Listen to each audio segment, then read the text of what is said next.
Pinalalakas ng pamahalaan ng mga komunidad sa pamamagitan ng pagbibigay ng kaukulang tulong sa mga nangangailangan. Isa sa mga inisyatibo ng pamahalaan ay ang tupad na hindi lamang nakatutulong sa mga walang trabaho kundi maging sa komunidad. Tunghayan ang kwento ng matagumpay na implementasyon ng programa sa report ni Christy Gay Sumilong ng Dole Mountain Province.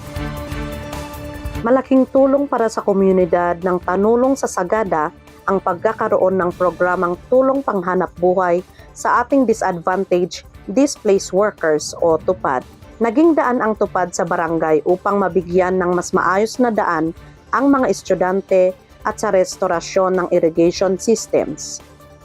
Ang TUPAD ay programa ng DOLE kung saan binibigyan nito ng pansamantalang community-based employment ang mga nasa informal sector kagaya ng mga underemployed, self-employed o displaced. TUPAD is implemented in partnership with our partners like the local government units and or the other national government agencies.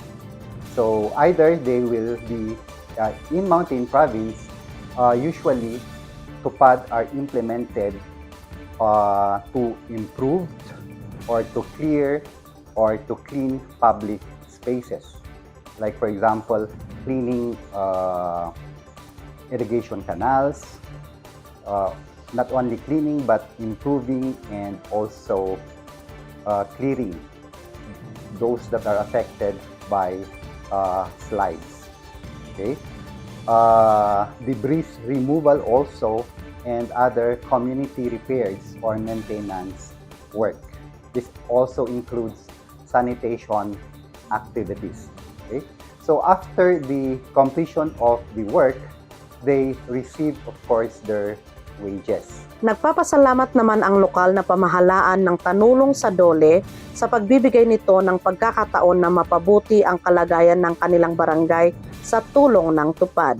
Para naman sa ilang mga benepisyaryo, hindi lamang temporary employment ang naibigay ng TUPAD, kundi pati na rin ang pag-unlad ng komunidad. Dakadakal di yaman una is nandol yan ang TUPAD tay for ibore mausalot di malaksin no wari umalis nup as mang dadaul kasin sari ulay kat nay ongoing pala ngay man ublanan bako.